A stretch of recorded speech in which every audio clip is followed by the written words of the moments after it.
Whispers of the Broken Heart. In the dim light of a fading evening, as the sun dipped behind the towering mountains that hugged the valley like ancient sentinels, a small town named Ridgewood sat quiet. The air was thick with the scent of impending rain, and the cobbled streets reflected the dim glow of street lamps that seemed too small to pierce the gloom that had descended upon the land. The heart of the town had been wilting for years, ever since the tragic death of its most beloved poet, Eli Harmon. Eli had been more than a poet.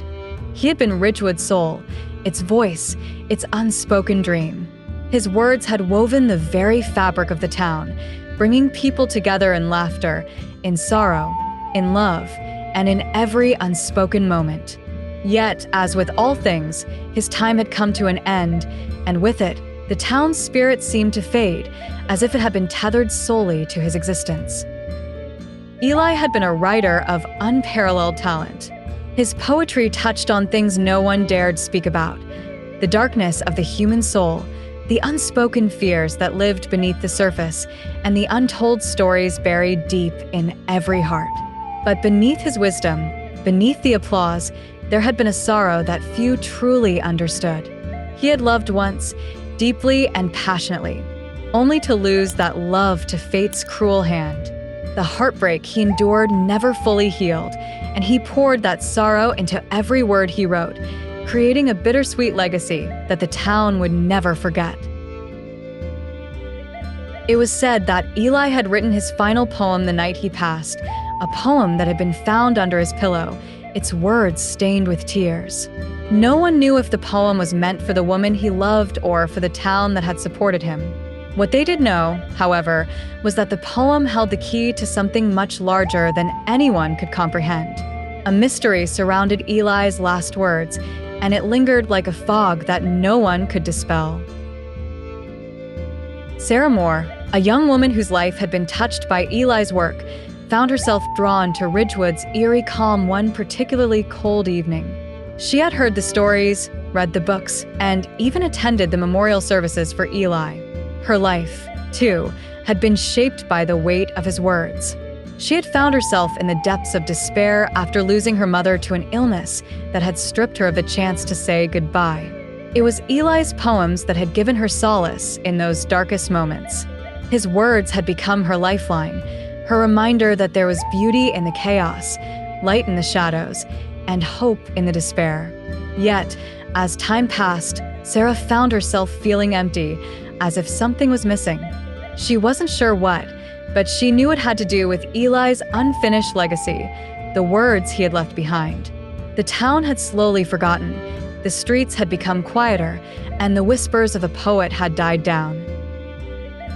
One night, on a whim that she would later describe as fate, Sarah returned to Ridgewood. She had decided to visit Eli's childhood home, now abandoned and weathered by time. She had heard rumors that the house held more than just memories. Some said it was haunted by the poet's spirit. Others believed that it was where the answers to the mystery of Eli's final poem lay hidden. But to Sarah, the house was a symbol, a beacon in the fog of her own life, calling her back to something she couldn't quite explain. As she stood before the house, the air around her seemed to crackle with an intensity she couldn't place. The winds whispered like voices, and the trees swayed as if they were reaching for her. The door to the house creaked open on its own, inviting her in. She hesitated only for a moment before stepping inside. The house was dark, but the faint smell of paper and ink filled the air, as if Eli's presence still lingered in the very walls. She wandered through the house, feeling the weight of history in every step.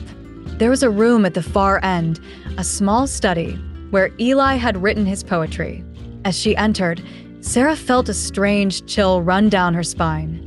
The room was as it had been years ago, untouched by time, the desk cluttered with old papers and open books. But it was the small wooden box sitting on the desk that caught her attention. It was old, intricately carved, and had a faded inscription that read, "To the one who dares seek the truth."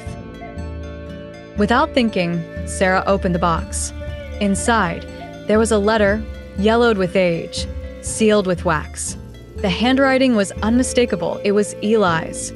With trembling hands, she broke the seal and began to read. Dearest reader, the letter began. Asterisk, if you are holding this, then it means I have already passed. You have.